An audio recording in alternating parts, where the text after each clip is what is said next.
आपने मुझे मांग संख्या 4647 कृषि विभाग एवं पशुपालक विभाग पर बोलने का मौका दिया, उसके लिए मैं आपका धन्यवाद देता हूं। माननीय सभापति जी, मैं सबसे पहले माननीय मुख्यमंत्री जी महोदय द्वारा जो बजट वर्ष 2023-24 में जो घोषणाएं की गई उसके लिए धन्यवाद ज्ञापित करता हूं। साथ ही प्रदेश में माननीय मुख्यमंत्री श्री अशोक जी गहलोत साहब ने गत बजट से किसानों के लिए जो अलग से कृषि बजट देने का प्रावधान रखा है, वो एक सराहनीय कदम है। राज्य के चहुमुखी विकास के लिए युवा एवं किसान महत्वपूर्ण धुरी है। इसी बजट सत्र में कृषक कल्याण कोष की राशि को 5,000 करोड़ रुपए से बढ़ाकर 7,500 करोड़ रुपए कर दिया गया। इससे कृषकों को आर्थिक बल मिलेगा।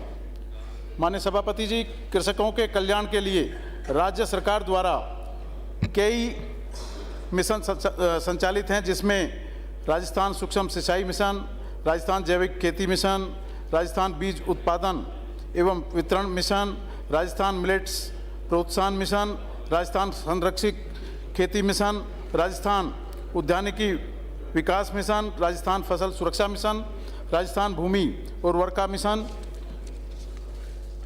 राजस्थान कृषि श्रमिक संबल मिशन, राजस्थान कृषि तकनीक मिशन, राजस्थान खाद्य प्रसंस्करण मिशन, राजस्थान युवा कृषक कौशल एवं क्षमता संवर्धन मिशन आदि में विभिन्न सराहनीय कार्य किए हैं, जिसके लिए माननीय मुख्यमंत्री जी व माननीय कृषि मंत्री जी का मैं हार्दिक आभार एवं धन्यवाद करता हूं। साथ ही किसानों के लिए जो बिजली के लिए विशेष रूप से माननीय मुख्यमंत्री जी मुख्यमंत्री किसान मित्र ऊर्जा योजना द्वारा 1,000 रुपये प्रति माह की अतिरिक्त सहायता राशि देने जाने की घोषणा की गई, जिसमें लगभग 20,000 करोड़ रुपए प्रतिवर्ष व्यय कर 15,78,000 किसानों को लाभान्वित किया जा रहा है, जो कि एक सराहनीय कदम है। इसी बजट में 2,000 यूनिट प्रति माह तक उपयोग करने वाले समस्त 11 लाख से अधिक किसानों को निःशुल्क बिजली उपलब्ध कराने का प्रावधान करने की जो घोषणा की गई, वो भी एक सराहनीय कदम है। माननीय सभापति जी, खेती के लिए बकाया विद्युत कनेक्शनों के लिए साथ ही नए प्रार्थना पत्रों को शामिल करते हुए इस वर्ष मार्च 2023 तक लगभग 1,15,000 विद्युत कनेक्शन दिए जाने की जो घोषणा की गई तथा आगामी वर्ष में 1,50,000 उपभोक्ताओं को कनेक्शन देना प्रस्तावित जो किया गया है, वो भी एक सराहनीय कदम है। माननीय सभापति जी, लंपी बीमारी के लिए मैं आपको कहना चाहूँगा कि राजस्थान व देश के कई राज्यों में पशुपालकों की लंपी रोग के प्रकोप का सामना करना पड़ा, जिससे हजारों गोवंश की मृत्यु हुई।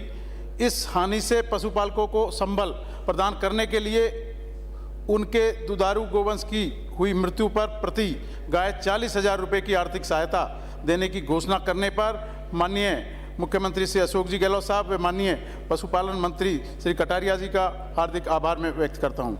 साथ ही मुख्यमंत्री कामधेनु बीमा योजना, इस योजना के तहत वर्तमान बजट सत्र में प्रत्येक परिवार हेतु 2 दुधारू पशुओं का 40,000 रुपये प्रति पशु बीमा करने का प्रावधान किया गया है, जो कि एक सराहनीय कदम है। इससे पशुपालकों को संबल प्रदान हो सकेगा।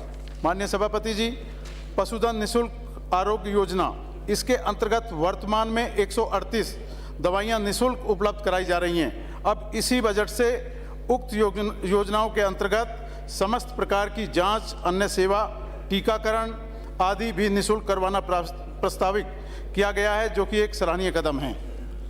माननीय सभापति जी, वर्तमान बजट में पशु सुविधाओं को विस्तार करते हुए विभिन्न कार्य किए गए हैं, जो निम्न प्रकार हैं।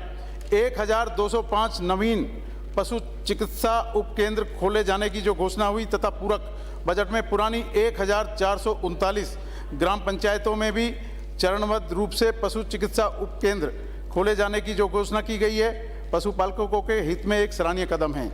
माननीय सभापति जी, 100 पशु चिकित्सा उपकेंद्र को पशु चिकित्सालय में क्रमोन्नत किए जाने की घोषणा भी सराहनीय है।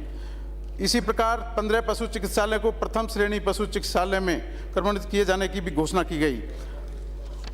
एक नवीन प्रथम श्रेणी पशु चिकित्सालय खोले जाने की घोषणा, साथ ही 8 प्रथम श्रेणी चिकित्सालयों को बहुउद्देशीय पशु चिकित्सालयों में क्रमोन्नत किए जाने की घोषणा भी एक सराहनीय कदम है।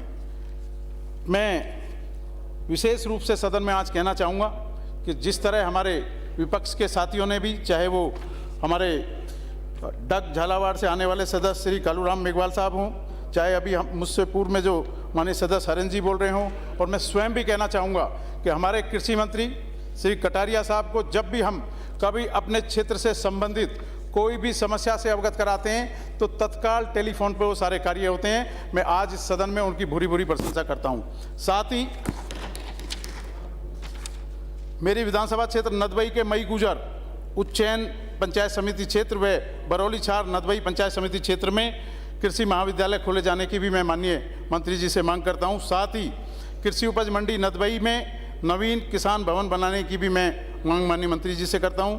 उसके साथ साथ मेरी विधानसभा क्षेत्र नदबई के विभिन्न ग्राम पंचायत जिनमें पशु उपकेंद्र से अभी वो वंचित हैं, उनमें जैसे कुल मिला के टोटल 20 उपकेंद्र हैं, जिनमें number 1 गगवाना, number 2 Unch, number 3 Talchheda, number 4 Nayabas, number 5 Utarda, number 6 Naam, number 7 Bairamda, number 8 Paar, number 9 Mahua, number 10 Bansi Khurd, उसके बाद गढ़ी जालिम सिंह, फिर मुडेरा, नंगला बीजा, चिचाना, तेरहलोदा, एकटा, अंधियारी, बारहमाफी, गहलऊ, कल्याणपुर, ये कुल 20 उपकेंद्र खोले जाने की भी मैं मांग करता हूं। और साथ ही अभी पिछले दिनों मेरी विधानसभा क्षेत्र नदबई की जो पंचायत समिति उच्चैन है, उसकी जो बरगा पंचायत है, वहाँ 3-4 गरीब किसान के जो परिवार थे, उनकी लगभग 15 के आसपास भैंसों की मृत्यु हो गई, और वो उसमें भी पिछले दिनों सर्वे हुआ, अभी तक कोई मुआवजा नहीं मिला।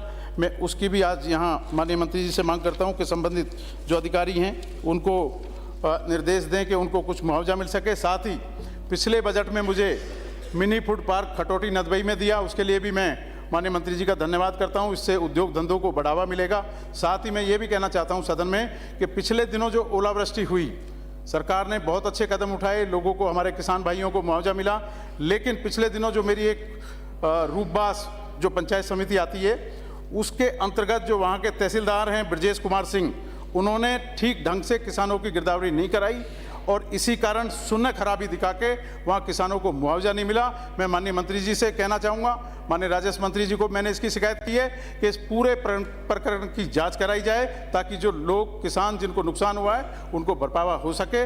आपने मुझे बोलने का मौका दिया, उसके लिए बहुत बहुत धन्यवाद। Thank you. श्री शंकर सिंह।